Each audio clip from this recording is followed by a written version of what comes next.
Hi guys, welcome back to the YouTube channel. Yes, it may have been like a while, but we're here and we're filming again and we're off and away. Thank you for showing up. Thank you for coming to watch because, you know, I have the time of my life when I friggin' film these videos. So even if there's like 5 of you watching, maybe in 2027, like, hey, happy to be here. I'm glad that you were here and watching this. So welcome back. The topic for today is that everything in your life is an investment and about like positioning yourself to see things that way. But so first of all, what we need to discuss is like what actually constitutes an investment, because when you think about it, the whole like perspective of it, right, is based on the assumption that you are your greatest asset, which is true, which is 100% true. Everything else, like you could lose all of your material possessions tomorrow, but you will still have yourself, right? And it's the same like when you look at like millionaires and billionaires, some of them have like gone broke multiple times in their life, you know, gone bankrupt. And what are they like? The most powerful thing that has brought them back is their knowledge, is their character, and like their drive to come back, even though they've had everything in the world and also absolutely nothing in the world, right? It is them, it is you that makes a difference in your own life, not the things that are around you just now. So that's the whole premise of the thing, right? You are your greatest asset and any investment into you is worth it, right? But what constitutes an investment, right? I literally, 5 seconds before filming this video, I sort of like wrote it down, did a bit of brainstorming. But what I came up with is an investment is anything that contributes to your growth, learning, and advancement that ultimately sets you up to lead a better life, right? And that can be in the moment as well. Like not everything is an investment into necessarily your financial future, right? Or your knowledge. I think as well that you can invest in your life quality and you can invest in your fun and enjoyment overall. Like for example, if you buy some painting supplies from an art store or some clay supplies from an art store because you have so much fun when you're in that creative mode, it's like a meditation, a calming, a mind clearing for you, something fun for you to do, I would so consider that an investment, right? Like because it is contributing to your personal growth, to your skill development in a creative form. But if you can't rationalize like a reasonable explanation or positive benefit for why you're doing something, then that's when I would say you need to reconsider, right? And the main question I always ask myself is, would my higher self be doing this right now? Or would my higher self tolerate the situation, circumstances, or how this is being treated, right? That gets me through every time and snaps me out of anything that no longer serves me anymore, right? So for example, if you go out like partying, right? Now, this is going to be an interesting example. You could see that as an investment from the perspective that it's you're having fun, you know, you're going out and you're dancing, meeting new people, but can you rationalize it further by saying maybe it isn't an investment because I can still go out and have fun and like meet new people that are more of like my streak in a different context, you know, whether that's like rock climbing or going to a pottery class or jewelry making class, you know, how else can I apply that thing to something that I'm actually learning in the process, as well as getting the investment into my personal skills and into my personal social life and learning at the same time. So really an investment into yourself as well goes across all sectors of your life, right? And I'm talking social, I'm talking health, I'm talking beauty, I'm talking financial, I'm talking family. Like every single realm of your life requires investment and it requires that energy input, right? And everyone's pie chart are gonna look a little bit different, okay? It's all gonna have you might be, say, a 10 out of 10 in your socializing point, right? But you might be like a 2 out of 10 in the health. So obviously you're going to dedicate more time and energy to try and bolster that health segment up in your pie chart, right?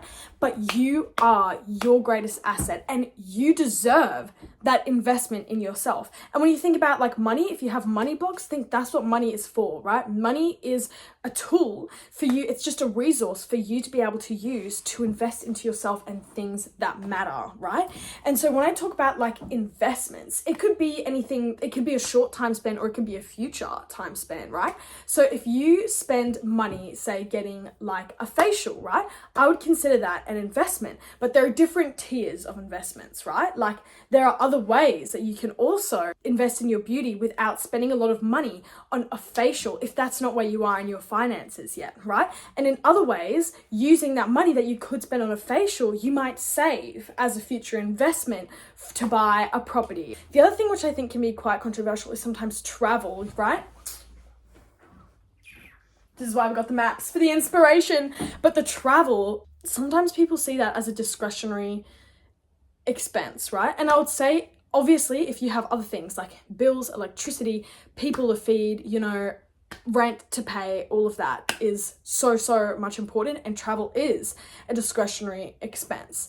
However, I would also say it is a massive investment into yourself and your worldview, right?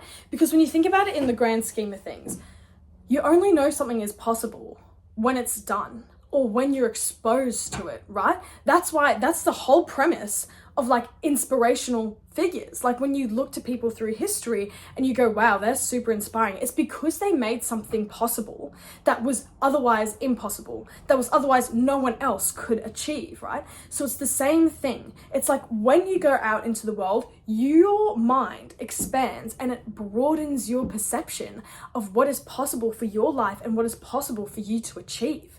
So that's what I would say. The exposure part of travel is an investment in who you are, because you might get a mass of inspiration from that. You go, wow, like all of these people are living like this. Why can't I live like that? Your perception is everything, and you can draw meaning from literally anything. You can justify clubbing if you want.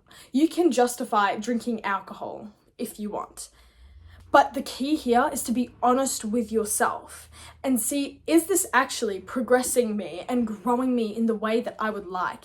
Am I actually changing? And am I broadening my whole experience doing this behavior? But you've got to be honest with yourself, and it's just because every time you pick up a book, it doesn't necessarily mean that it's investing in yourself. You could pick up a book that is trash and that is distracting and full of like gossip and lower vibrational content, right? Or you could pick up a book that is expanding your mind, that is expanding your vocabulary, that is going to make you a better writer and a better creator. So these are the choices that you are faced with every day. Is this an investment into the person that I want to become, that I want to embody? Would my higher self spend time on this and dedicate time and energy to this task that I'm about to do? Other things that are investments as well is investing in clothes that you feel highlight your features, or skincare, or just anything that makes you feel more confident, or anything where you are learning more, right? And this can also be challenging scenarios, of course. If you choose to put yourself way out of your comfort zone into challenging scenarios that you never thought that you would be able to fit in, this is also an investment into you, into learning how to cope with different scenarios, into learning how to cope with things like rejection. See everything in your life as an investment. And if it is not fulfilling that definition of investment that you have for yourself, or you can use the one that I presented today, if it is not fulfilling that investment criteria, then maybe reconsider if it's actually something that you should be dedicating time and energy to, like scrolling and stuff as well, right? You can use it productively in a way where it gives you inspiration. You learn about like what pops off online, or you can use it in a way where you're just scrolling your life away and consuming when you could be creating or going out for a run or talking to a close friend, you know, reconnecting. So it's all about how you frame it, and it's all about actually sitting down with yourself and being honest with yourself, right? Literally, writing things down is literally a gift from the universe, right? Make a list of energy takers and energy givers. You know the answer to this yourself, right? But don't make up excuses for yourself, right? Don't be like, oh, when I scroll for 5 hours every day, it's just like motivating me to like do it tomorrow. But then clearly it's not actually giving you the benefit. Like, be honest with yourself. How many times have you scrolled? Yeah, you might feel motivated, but how many times have you done that and then gone and done absolutely nothing like about it, you know?